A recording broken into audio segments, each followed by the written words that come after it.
Okay, welcome everyone. Let's unpack this. Glad to be here. We're doing a really focused deep dive today. Our mission is pretty singular. We want to understand a very specific legal take on Taiwan's status. And crucially, based only on one particular document. Exactly. We have this article from 2005, it was in the Liberating Times, called Taiwan's Position Under Wartime Law.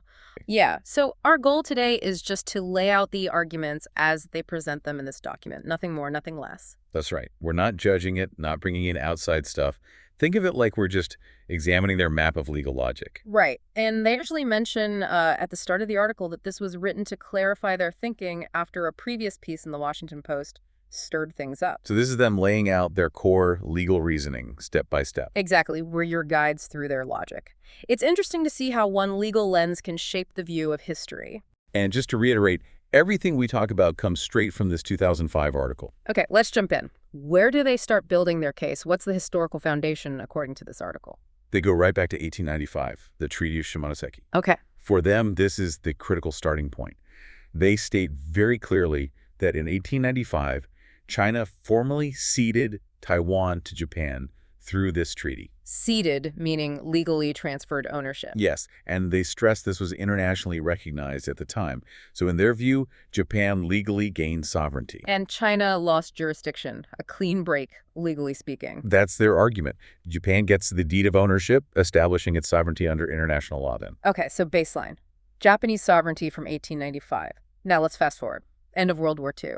You always hear about Cairo, Potsdam, Japan's surrender. Right, those big declarations. What does this article say about their legal weight regarding Taiwan? Because they're cited all the time.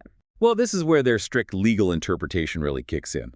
They argue pretty forcefully that none of those Cairo, Potsdam, even the instrument of surrender actually legally transferred Taiwan's sovereignty back to China. So not legally binding transfer clauses, more like statements of intent. Exactly, their position. They see them as strong political assertions, absolutely. But they argue these didn't meet the standard of formal legal terms or clauses in a treaty that would actually make that sovereignty transfer happen under international law as they see it. Political signposts, not legal deeds. That's a really specific distinction they're making. Is central to their whole argument. Okay. Now, they also touch on the actual fighting during the war. What's their point about who is attacking Japanese-held areas? Yeah, they bring up a factual point about the military campaign. They state that the major attacks, both on Japan's home islands and on Japanese-held Taiwan, were carried out by U.S. forces. Solely U.S. forces. That's what the article states. It says the Republic of China, the ROC, didn't participate in those specific offensives against Taiwan itself. Okay. And how do they connect that military fact to the surrender period, specifically October 25th, 1945? What's that date mean in their framework? They're very specific here, and it pushes against, a common narrative. Yeah. They state very clearly, October 25, 1945 was not Taiwan Retrocession Day. Which implies sovereignty returned. Right. Instead, they argue it was simply the start of the military occupation of the Taiwan area by Allied forces after Japan surrendered. Just the beginning of an occupation, not a handover of ownership. Exactly. For them, retrocession implies sovereignty going back to a previous owner. But based on their view of the 1895 treaty and the non-binding nature of the declarations, they say that didn't legally happen. It was the start of a military occupation. Okay, so if it's an occupation, the next logical question is, who were the occupiers, according to this source? Yes, and this is where their occupation law framework really comes into play. Right. Because as they pointed out, U.S. forces did the capturing of Japan and Taiwan. They conclude the U.S. is the principal victorious power. Stemming from the military reality on the ground. Exactly. And from that, they identify the United States as the principal occupying power of these areas formerly held by Japan. The U.S. is the principal. Okay, so what about the ROC? Chiang Kai-shek's government accepted the surrender in Taiwan. How does the article explain their role? They address that directly. They explain the ROC got involved because General MacArthur, The Allied commander? yes, acting as Allied commander, but also, crucially for their argument, as a U.S. general representing that principal victorious power, he assigned Chiang Kai-shek the job of handling the Japanese surrender ceremony in Taiwan. Ah, so the ROC's authority there flowed from MacArthur representing the U.S. That is precisely their argument. Because the ROC's role stemmed from this specific assignment by the principal powers representative, the U.S., the article labels the ROC the secondary occupying power. So And they state clearly, based on this legal category within their framework, that this means the ROC does not have sovereignty over Taiwan. Their presence was as an occupying force, acting sort of on behalf of the main occupier, the U.S. So not regaining lost land, but a temporary job delegated by the U.S. under occupation law. That's a really key distinction for them. Absolutely. Okay, but then things changed dramatically in China after 45. Civil War, the ROC government relocates to Taiwan around 1949. How does the article characterize the ROC government's status in Taiwan after that move? Right. They look at that period, Chiang resigning in January 49, the PRC established in October 49, ROC officials moving to Taiwan in December 49. Yeah. And the authors argue that after these events, what they call the ROC government in exile, it lacks a legal basis. They use the specific term, it. Meaning no legal foundation. Essentially, yes. No legal foundation to be considered legitimate in Taiwan under international law.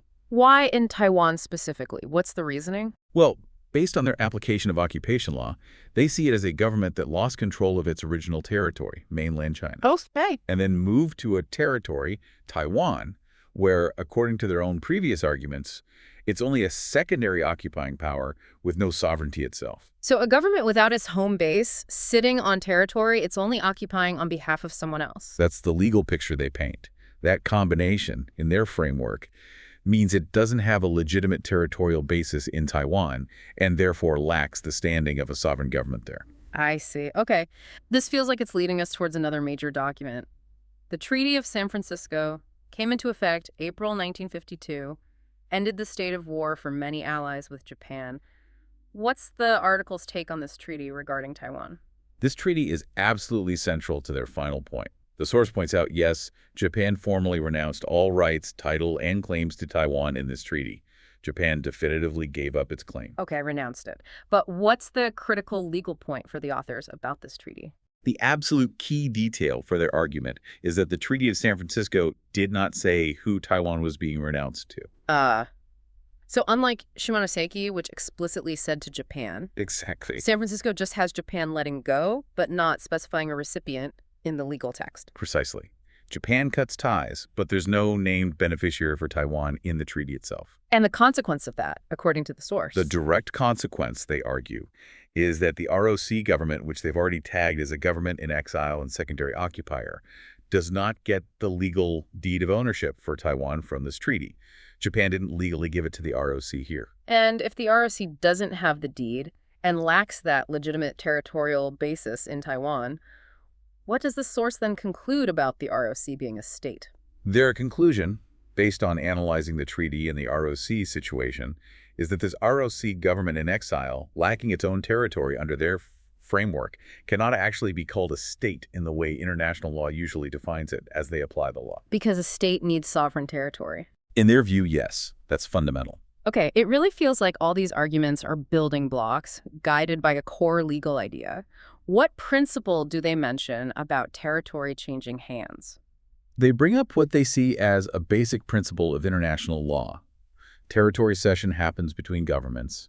And crucially, territorial sovereignty doesn't just evaporate or disappear once it's established. It has to reside somewhere with some government. It can't just be null and void. That's the principle they invoke. It's an enduring legal status. So let's apply that. Japan got sovereignty in 1895. Japan renounced it in 1952, but didn't name a recipient. Sovereignty can't disappear. Where, then, does this article say Taiwan's territorial sovereignty must logically be right now? Their logic leads directly from that. Since it didn't legally transfer to the ROC, in their view, and it can't vanish, it must still be held by some government. And who would that be? By looking at the San Francisco Treaty through their specific lens of wartime and occupation law, considering the history they've laid out, they reach their ultimate conclusion. Their conclusion is that Taiwan's territorial sovereignty is currently held by the principal occupying power. Which, if we circle back to their earlier point about who did the fighting and ran the occupation. They identified as the United States. Wow. Okay. So, according to the specific legal framework in this one article from 2005, Taiwan's sovereignty legally rests with the United States. That's the endpoint of their legal argument, yes. Derived from their interpretation of the treaty under wartime and occupation law. That's quite a specific conclusion. You can really see how they built it piece by piece within their chosen framework. Now, based only on that conclusion, what happens next? What implications or actions does the source suggest should follow? Well, the article outlines a path forward that flows directly from concluding the U.S. holds sovereignty. They state that, based on this legal reality as they see it, the Taiwanese people have the right to demand the U.S. dissolve the ROC government. Dissolve the ROC. Because? Because they see it as the secondary occupying power and a government in exile that lacks a legitimate legal basis in Taiwan. So step one, according to the source, U.S. dissolves the ROC structure in Taiwan. That's the first proposed action, yes. Following that, they suggest Taiwan could then be formally renamed Taiwan under this new arrangement. Named. And after that? Then they propose a constitutional convention should be convened in Taiwan to sort out its future structure. Okay, a convention. And then finally, maybe after a few years, the source suggests Taiwan could apply to the U.S. Congress. To the U.S. Congress. Why? Because in their framework, the U.S. holds the underlying sovereignty. So Taiwan would apply to the U.S. Congress to hold an independence referendum. I see. So within this specific interpretation, the path forward involves the U.S. acting on its supposed sovereignty, removing the ROC, and then facilitating a Taiwanese process, ultimately needing U.S. congressional approval for an independence vote. That's the sequence of actions they propose. Yeah. It all stems directly from their legal conclusion about where sovereignty currently lies, according to their analysis. It's a very clear, if specific, chain of logic they present. Starts with 1895, runs through the post-war period and the treaties, applies occupation law rigidly, and ends with U.S. sovereignty and these proposed steps. A consistent narrative within their chosen legal ends. Definitely a powerful example of how focusing on one particular legal framework shapes the entire understanding. So, thinking just about this source's specific views, sovereignty doesn't vanish, declarations weren't legal transfers, San Francisco didn't name a recipient. Here's something I'm all over. How does this interpretation, built strictly on wartime and occupation law applied this way, contrast with or challenge other ways you might have heard Taiwan's history and status discussed? It really underscores how much depends on which legal principles you prioritize when looking at these complex histories. It absolutely does. And exploring these different viewpoints, even ones built on very specific arguments from a single source like this, is what these deep dives are for. It lets you see the issue through a different set of glasses, the ones provided by the authors themselves. Understanding the argument as presented is definitely the goal here. It is indeed. Well, thank you for walking us through this particular legal perspective today. You're welcome. It was certainly a deep dive into